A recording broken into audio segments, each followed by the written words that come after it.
Hello everyone, welcome back to Saksham family. और इस video के अंदर आज हम डिस्कस करेंगे कंप्यूटर के कुछ मोस्ट इंपॉर्टेंट टॉपिक। जैसे कि आप सभी लोग जानते हैं कि 5 को एग्जाम होना है कनिष्ठ सहायक का।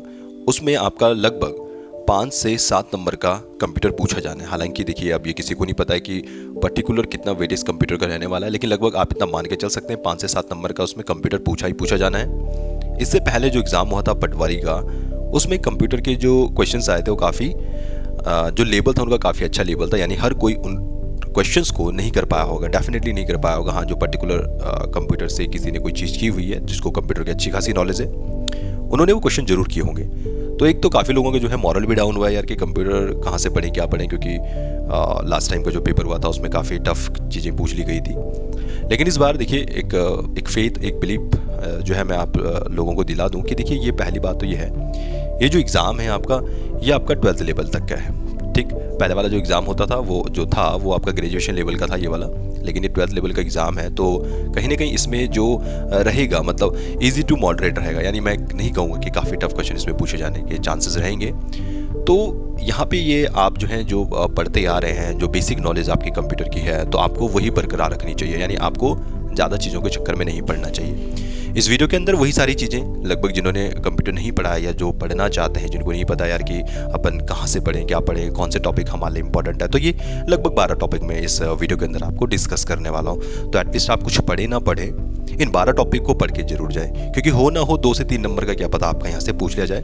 बाकी आप लोग चाहें तो हमारे जो भी चैनल्स हैं उसमें कुछ कंप्यूटर्स के वीडियोस ऑलरेडी पड़े हुए हैं, आप चाहो तो उन वीडियोस को भी देख सकते हैं। काफ़ी डिटेलिंग में करवाया और लगभग हर एक एग्जाम में उनसे क्वेश्चन पूछा गया है। जो लोग रेगुलर फॉलो करते हैं शायद वो लोग इसे अच्छे से जानते होंगे। चलिए, तो बात करेंगे कि वो कौन से ऐसे टॉपिक हैं जो आपको मिस आउट नहीं करने चाहिए, या फिर आप कुछ पढ़े ना पढ़ें, इन टॉपिक्स को आप जरूर पढ़ें। इनमें से पहले टॉपिक की अगर मैं बात करूँ, तो सबसे पहले जो मेरी प्रायोरिटी रहती है इसमें, आपने कंप्यूटर हार्डवेयर के बारे में आप ज़रूर पढ़ते होंगे कि भैया हमारे जो हार्डवेयर के बेसिस पे जो कंप्यूटर के उपयोग होते हैं, किस बेसिस पे, ये मैं बात कर रहा हूँ हार्डवेयर के बेसिस पे। अब इस हार्डवेयर के बेसिस पे आप देखेंगे कि यहाँ पे हमारे पास कुछ कंप्यूटर की पीढ़ियाँ आती हैं, जिसमें आप प्रथम पीढ़ी का कंप्यूटर पढ़ते हैं, द्वितीय पीढ़ी का कंप्यूटर पढ़ते हैं, तृतीय पीढ़ी का कंप्यूटर पढ़ेंगे, और इसी टाइप से चौथी पीढ़ी का कंप्यूटर पढ़ेंगे, और यहाँ पे आप 5वीं पीढ़ी का कंप्यूटर पढ़ते हैं। ये आपको कंप्यूटर की पीढ़ियाँ पढ़नी है। आपको यहाँ पे देखना है कि किस टाइप के जो है यहाँ पे चेंजेस आए थे। जैसे वैक्यूम ट्यूब्स किस में आया था, इंटीग्रेटेड आईसीज किस में यूज़ की गई थी, माइक्रो प्रोसेसर किस में यूज़ किया था। तो मेरी तरफ से पहला टॉपिक जो सबसे इंपॉर्टेंट रहता है इस एग्ज़ाम के लिए, वो ये रहता है कि आपको यहाँ पे कंप्यूटर्स पढ़ने की, कंप्यूटर्स क्या है। दूसरा टॉपिक जो यहाँ पे रहेगा वो रहेगा आपका हार्डवेयर और सॉफ्टवेयर से रिलेटेड। आपको पढ़ना है कि हार्डवेयर्स क्या होते हैं और यहाँ पे सॉफ्टवेयर क्या होते हैं। हार्डवेयर एंड सॉफ्टवेयर साथ साथ में अगर आप पढ़ना चाहें तो यहाँ पे आपको इनपुट और हमारे पास जो आउटपुट डिवाइसेस होती हैं, इनको आपको यहाँ पे बहुत अच्छे से पढ़ के जाना है। जैसे कि आप सभी लोग जानते हैं, लगभग हर एक एग्ज़ाम में इनसे क्वेश्चन पूछे जाते हैं। तो उम्मीद करता हूँ कि शायद ये तो काफ़ी लोगों को ये चीज़ पता होगी कि कौन सी चीज़ कहाँ पे होती है, कौन सी नहीं होती है। इसमें अगर मैं थर्ड टॉपिक की बात करूँ, तो जिससे अक्सर क्वेश्चन एग्जाम में पूछा जाता है, वो होता है स्टोरेज डिवाइस का, कि हमारे पास कौन कौन सी ऐसे डिवाइसेस हैं जो स्टोरेज का काम करता है, और इनके आपको पढ़ने हैं टाइप्स, कि स्टोरेज के मेरे पास कौन कौन से टाइप्स हैं। इनमें सबसे पहले मैं बात करूं तो प्राथमिक मेमोरी, जिसे हम नाम देते हैं मेन मेमोरी का, प्राथमिक मेमोरी, और साथ ही साथ में प्राथमिक मेमोरी में आप सभी लोग जानते होंगे रैम रोम, ये सारी की सारी चीज़ें आ जाती हैं। और इसी टाइप से आप इसमें आपको पढ़ना अस्थाई और नॉन अस्थाई मेमोरी। ठीक है, अस्थाई हो जाता है यहाँ पे, और इस टाइप की मेमोरी को आप यहाँ पे पढ़ना बिल्कुल नहीं छोड़ना। यानी आप समझ सकते हैं कि मेमोरी से आपको यहाँ से क्वेश्चन मिलने के चांसेस पूरे रह जाते हैं। ठीक, तो ये 3 टॉपिक जो आप यहाँ से तैयार कर सकते हैं। इसके बाद अगर हम आगे चलेंगे तो एक और टॉपिक यहाँ पे रहता है सॉफ्टवेयर के आपको पढ़ने प्रकार। क्या बोला मैंने यहाँ पे मैंने कहा सॉफ्ट जो वेयर होता है, इसके आपको पढ़ने टाइप। अब ये सॉफ्टवेयर के जो प्रकार होते हैं, टाइप्स होते हैं, इसमें काफ़ी चीज़ें आती हैं। इसके अंदर आपके पास क्या आता है, इसके अंदर आपके पास कंपाइलर आ जाता है। आपको पढ़ना है भैया कंपाइलर क्या होता है। आपको यहाँ पे पढ़ना है यार कि असेंबलर बेसिकली क्या होता है। अब देखिए, आपके पास अगर कोई बुक है तो इससे रिलेटेड अगर आपके पास क्वेश्चंस हैं तो इन क्वेश्चंस को आप डायरेक्टली लगा लो। अगर आपको पता है साथ साथ में इंटरप्रेटर, आपको पढ़ना है कि इंटरप्रेटर क्या होता है। फिर इसमें एक और नया टॉपिक आता है जिसे मैं कहता हूँ ऑपरेटिंग सिस्टम के प्रकार, कि आपके पास जो है ऑपरेटिंग सिस्टम कितने प्रकार के होते हैं। शायद बहुत सारे लोग इससे वेल अवेयर होंगे, और वो लोग अगर ये वीडियो देख रहे हैं तो वो समझ सकते हैं कि यार जो चीज़ें हम आपको बता रहे हैं वो कितने कारगर आपके लिए सिद्ध होने वाली है।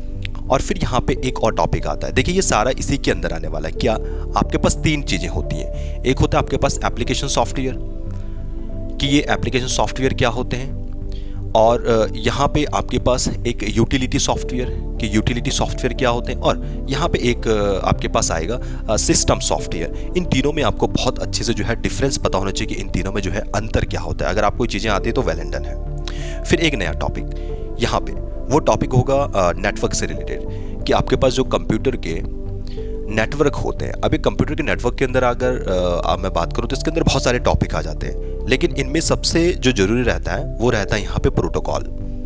कि आपको ये पता होना चाहिए कि हमारे पास कौन कौन से डिफरेंट जो होते हैं प्रोटोकॉल कौन कौन से होते हैं, जिसमें हम बात करते हैं यहाँ पे, जैसे आपने नाम सुना होगा TCP के बारे में, IP के बारे में, है ना। तो ये कुछ चीज़ें हैं जैसे FTP के बारे में। तो ये कुछ प्रोटोकॉल्स के टाइप्स हैं जो शायद मुझे लगता है कि आप लोगों को ये जो है पता होनी चाहिए।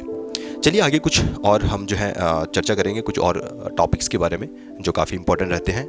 यहाँ पे इसी टॉपिक के अंदर एक और सब टॉपिक मैं इसमें कह सकता हूँ कि यहाँ पे कंप्यूटर के नेटवर्क का वर्गीकरण, कंप्यूटर नेटवर्क वर्गीकरण। अब ये कंप्यूटर नेटवर्क का वर्गीकरण से क्या मतलब मेरे पास, अब देखिए यहाँ पे नाम से आप समझ सकते हैं कि आपने पैन हो गया, लैन हो गया, साथ साथ में आपके पास मैन हो गया, ठीक है। इन चीज़ों के बारे में आपने अक्सर पढ़ा होगा। तो ये वाला जो टॉपिक है इसको बहुत अच्छे से आपको करके जाना है। तो ये कुछ खास और कुछ इंपॉर्टेंट टॉपिक्स हैं कि जहाँ पे आपको ये चीज़ें पता होनी चाहिए। फिर इसी के अंदर कुछ टोपोलॉजीज आती हैं, जैसे स्टार टोपोलॉजी हो गई, ठीक। और इसी टाइप से आपके पास यहाँ पे एक नेक्स्ट जो आता है उसे बोला जाता है स्टार हो गया। मे बी इसमें एक रिंग टोपोलॉजी होती है, एक मैस टोपोलॉजी होती है, एक ट्री टोपोलॉजी होती है, ठीक है। ट्री हो गया, मैस हो गया। तो आपको क्या करना है, ये वाली जो टोपोलॉजीज हैं इनको बहुत अच्छे से पढ़ना है। अब यहाँ पे फिर नेक्स्ट बारी जो आती है वो आती है इंटरनेट के बारे में, कि भैया आपके पास जो है इंटरनेट क्या है। तो इंटरनेट में जैसे कि मैं ऑलरेडी आपको वैसे बता चुका हूँ ये प्रोटोकॉल्स के बारे में, कि इंटरनेट में आपको ये प्रोटोकॉल पढ़ने तो शायद वो इसी में आपके जो है निकल आएंगे, मतलब इसी में वो इंक्लूड हो जाते हैं प्रोटोकॉल के बारे में, ठीक है। तो ये प्रोटोकॉल जो है आपका यहाँ पे कवर हो जाता है। कौन से, ये वाले सेम प्रोटोकॉल। अब इसके अलावा यहाँ पे जब बात आती है तो एक और नया टॉपिक जो मुझे लगता है कि काफ़ी इंपॉर्टेंट रहता है, वेब ब्राउज़र, कि ये जो है वेब ब्राउज़र क्या होते हैं और इन वेब ब्राउज़र के जो है उदाहरण क्या क्या है। वेब ब्राउज़र और इनके उदाहरण, जहाँ पे आप बात करते हैं गूगल क्रोम के बारे में, आप बात करते हैं लाइनक्स के बारे में, आप बात करते हैं फ्लॉक के बारे में, नेटस्केप के बारे में, है ना। ये सारे के सारे आपके पास क्या हैं, ये आपके पास है वेब ब्राउज़र। अब बहुत सारे लोग समझेंगे यार कि वेब ब्राउज़र ही तो पढ़ना है, लेकिन मैं ये नहीं कह रहा हूँ कि आपको ये पढ़ना है। आपको इनके बारे में पता होना चाहिए, इनसे रिलेटेड जो काम है वो बहुत आपको पता होना चाहिए। फिर यहाँ पे एक और नया जो बनता है वो बनता है आपके पास सर्च इंजन से, कि आपको पता होना चाहिए सर्च इंजन क्या होती है और ये जो सर्च इंजन हैं वो कैसे काम करते हैं, जिसमें आपके पास अगर आपको पता हो याहू वगैरह आ जाता है, इसमें गूगल वगैरह आ जाता है ना। साथ साथ में इसमें आपके पास ask.com अगर आपने नाम सुना होगा तो ये सारी चीज़ें इसके अंदर आ जाती हैं। और ये सर्च इंजन जो है काम कैसे करता है, ये सर्च इंजन काम कैसे करेगा, ये आप जरूर पढ़ के चले जाएं। तो ये कुछ टॉपिक हैं इंपॉर्टेंट जो आपको शायद मुझे लगता है कि जो किसी को नहीं छोड़ना चाहिए। एक यूकेपीएससी का बहुत अच्छे सा एक रहता है बड़ा फेवरेट जो मुझे लगता है उनका, वो आता है आपके पास कि आपकी वो सिक्योरिटी से रिलेटेड जो चीज़ होती है। सिक्योरिटी मतलब कि इंटरनेट आप चला रहे हैं या जो नेटवर्क होता है उस नेटवर्क की आप बेसिकली सुरक्षा कैसे करेंगे या क्या इसमें सुरक्षा के लिए चीज़ें होती है। तो यहाँ से एक अक्सर क्वेश्चन पूछा जाता है, अगर आपने सुना होगा तो लास्ट टाइम स्पैमिंग वाला आया था कि स्पैमिंग किसे बोला जाता है या फिर ईमेल बॉम्बिंग किसे कहा जाता है। तो आप इस चीज़ को जरूर पढ़ लें, जैसे मैं इसको यहाँ पे लिख दे रहा हूँ। आपको क्या पढ़ना है इसमें पढ़ना आपको कि स्पैम के प्रकार क्या होते हैं, ठीक है। स्पैम के क्या होते हैं, स्पैम के प्रकार क्या होते हैं। आपको पता होना चाहिए कि कंप्यूटर के वायरस कौन कौन से होते हैं, कंप्यूटर वायरस कि कंप्यूटर के अंदर टाइप्स ऑफ वायरस क्या है, मतलब इनसे रिलेटेड इन्फॉर्मेशन आपके पास एटलीस्ट होनी चाहिए। अगर ये इन्फॉर्मेशन नहीं है तो फिर आपके लिए जो है थोड़ा सा प्रॉब्लम हो सकती है।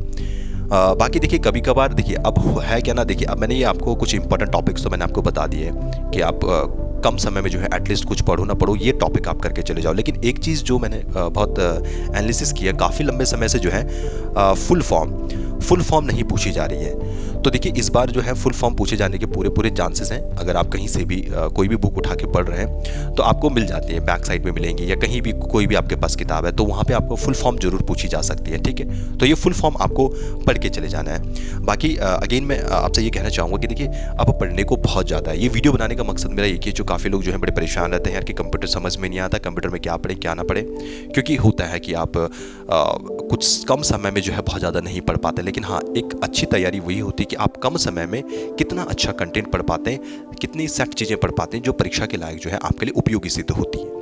तो उम्मीद करता हूँ कि आने वाला जो आपके एग्जाम है कि इस वाले पोर्शन से एटलीस्ट अगर आप ये मान के चलिए कि अगर 6 से 7 नंबर का अगर आपके कंप्यूटर पूछा जाता है और 2 नंबर अगर इन टॉपिक से पूछा जाए तो क्या बुरा है इसमें कि आप रादर दिन कि आप उस चीज़ को फोकस करेंगे जहाँ से एग्जाम में क्वेश्चन नहीं पूछे जाते हैं, आप उन टॉपिक्स को फोकस करें जहाँ से एग्जाम में सबसे ज़्यादा क्वेश्चन पूछे जाते हैं। तो बेहतर है ना कि 2 नंबर आपके आ सकते हैं और यहाँ से हो सकता है 2 से 3, 3 से 4 नंबर का भी पूछ लिया जाए। तो एटलीस्ट आपके पास कुछ चीज़ें ये तो होंगी यार कि अपन को ये सारी चीज़ें आती हैं। तो उम्मीद करता हूँ कि आपको जो है इस वीडियो से डेफिनेटली कुछ ना कुछ हेल्प मिलेगी। वीडियो अगर आपको अच्छा लगा तो वीडियो को लाइक करके जरूर जाइएगा। अगर किसी को फिर भी कोई प्रॉब्लम है तो कमेंट बॉक्स में आप कमेंट कर सकते हैं। तो आज के वीडियो में इतना ही, हम मिलेंगे एक और नई वीडियो के साथ। तब तक के लिए bye bye, take care and thanks to all.